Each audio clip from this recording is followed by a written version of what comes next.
Good morning, everybody. Sorry we're running a little late. I had tire issues and then cold issues, but I'm here, you're here. We're glad everybody's here.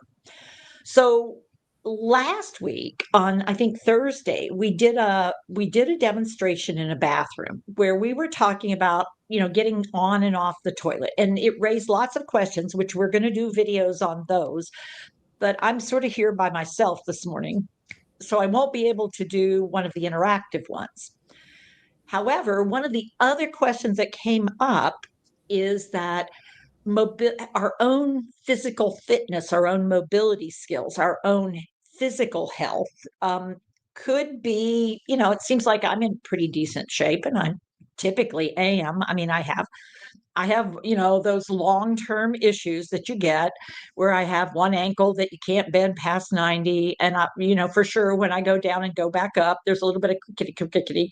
And I certainly am not able to do free handstands in the middle of the room that many of my yoga partners can, but I can against the wall, and I can do a headstand against the wall, but not out there in public. And, my balance isn't as good as it used to be, but my strength is still pretty good, both in my upper body, lower body, but most importantly, my core and my respiratory abilities are pretty good. So, what I'm going to have us think about is like, what's my baseline? This past week, we were doing cognitive baselines. So, Matthew, you know that at Snow Approach, we really believe, and PAC, we believe it's super important to know where you are, so that when you change something, you'll notice something's changed. Or if you know where you are, then you can also notice, well, that's different. That's not working anymore. I need to do something differently. But if we don't look at where we are, it's hard to see either progress or change that we need to adapt to. Yeah, very true. So I'm going to look at a baseline that I think is a pretty important one, which is our mobility, getting up, getting down, being down, coming up as care partners. Because one of the things we know is eye contact, the ability to be at the same level or slightly lower than the person you're working with has a huge impact Yes. on. So for instance, if I'm here and I'm talking to you here, that doesn't necessarily feel super. And if Yeah. I lean in like this, Oh, yeah. this looks real different than when. And so recognizing, in order to do this, I have a couple of options. So if I want to get like in a place, and what I'm doing with my body right now is I'm backing up in a crouch position because I want to be on the edge of the screen. Now, Matthew, what did you notice? I was crouching, and then what did you notice I did? Yeah. When you got low, you moved to the side. So Mhm. now my more direct vision is more clear. Like I can see past you versus you were like right in the middle. My view. Right. So when I'm here and I want to get down lower, I can go down like this instead of like that. Oh yeah. Yeah. Is that different? That is way different. Yeah. When you bend And so forward, what that that can almost means feel is when more. I go down like this, what Yeah. happens to the distance between our bodies and faces Yeah. I mean, it feels like as there's more. opposed to this? Yeah. Yeah. It feels like there's more distance in the first one versus the other one. You're like leaning in. You're Well, intruding here's more. the other thing that's super important, because I'm going to actually tip you here. What I'm doing is when I go down, I squat. And what that means is I keep my shoulders over my base of support, my feet. If I don't know how to do that, then I tend to do this, Mhm. which means I've got my shoulders out in front. And let me see if I can get a little lower. What's also happening classically is people lock their legs when they do this. Yeah. Now, if you have a really strong core, that's not a problem, Yeah. because what I'm doing now is putting my hands flat to the floor and creating sort of this is, getting that straight, flat back. But if what I'm doing is this, and then trying to do something out here with my person, I'm at extremely high risk for low back Hmm. or neck shoulder injuries. Yeah.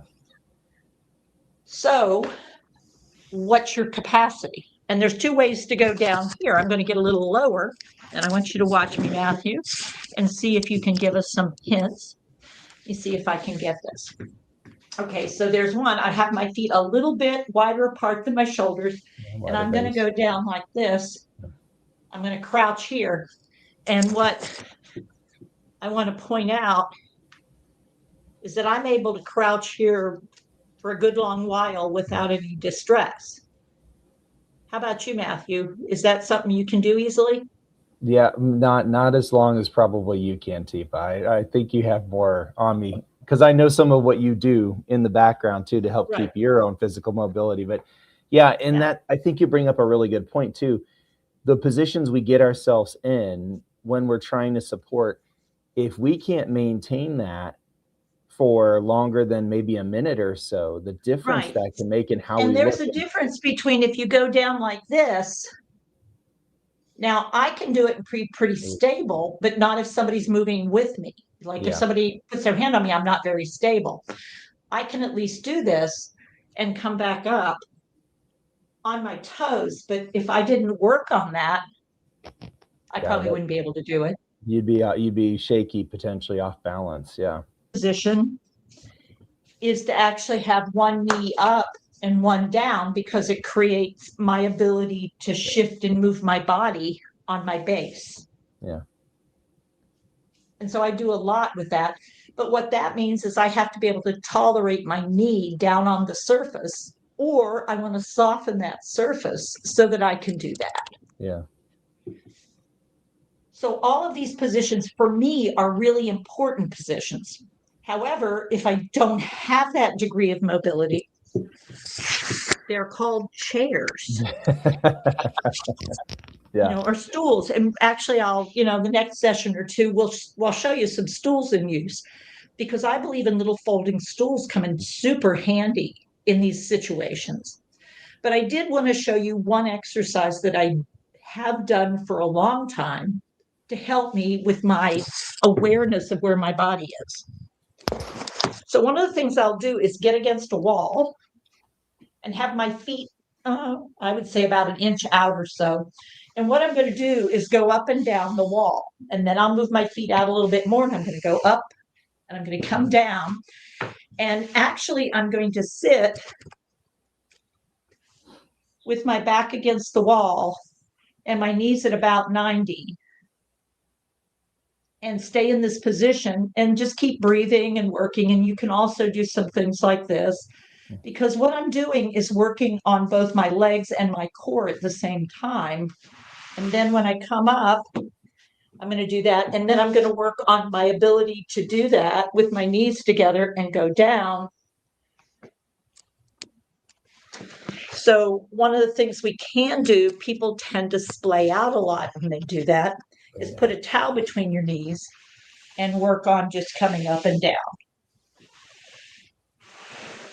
And so, Teepa, I'm curious, when you think about people who maybe have never done this, and this Yeah. is something they're like, okay, cool, I need to try that.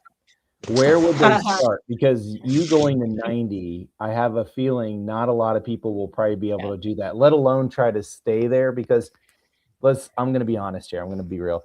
I've tried some deeper ones before that I've never tried, and then I got stuck, and then I had to slide to the floor, and then I had to come up from there, which, that's not helpful.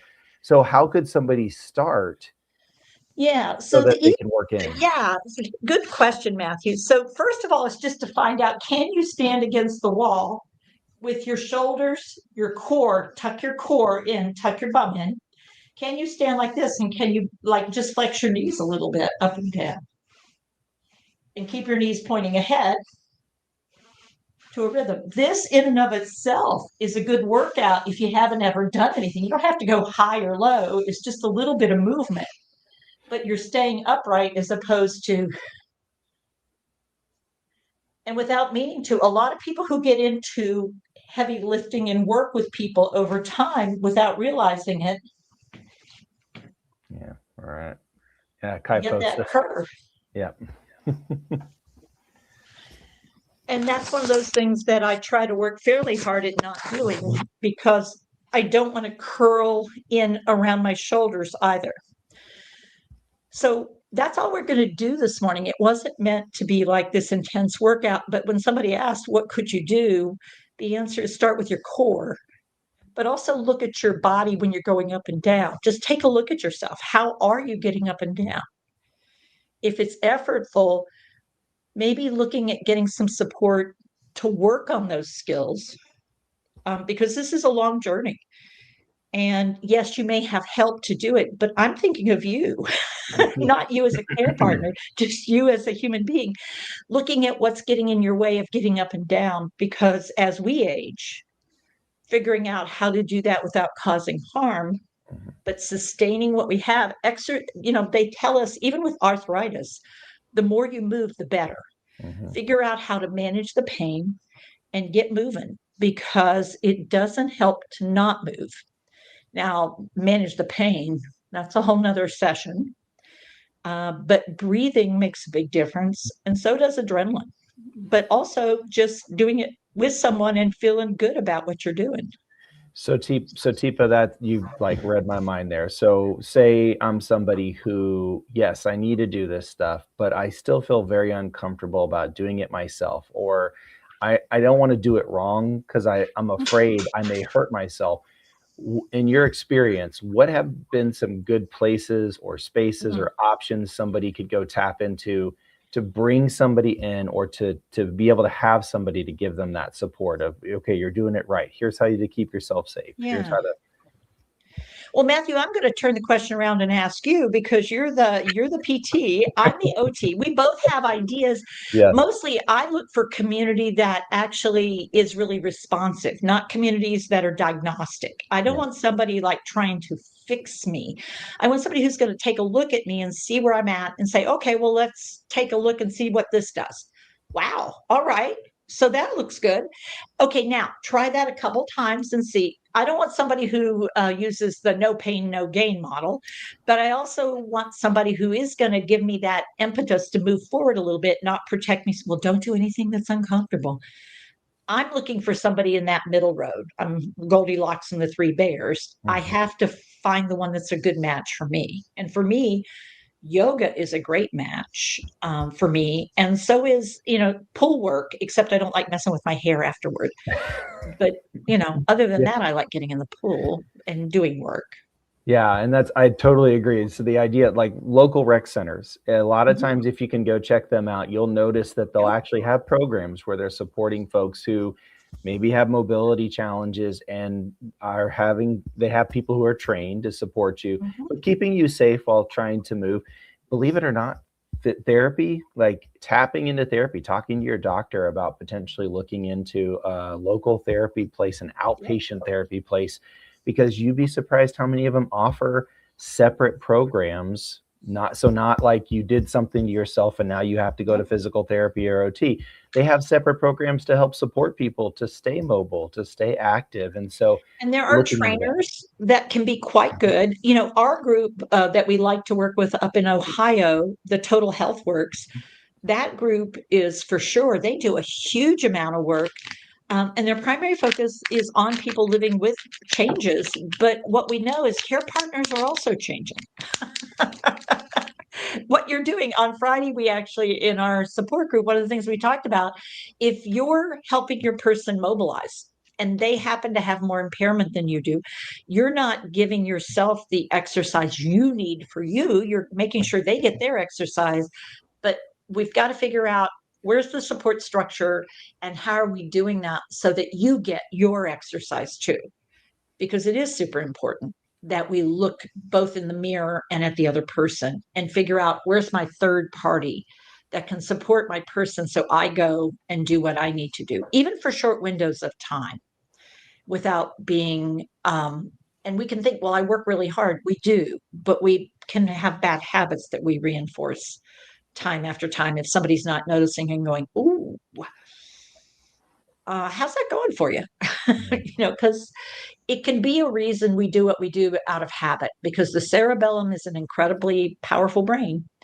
And once we get into habits, they're hard to change, but they can be changed. Mhm. All right, everybody.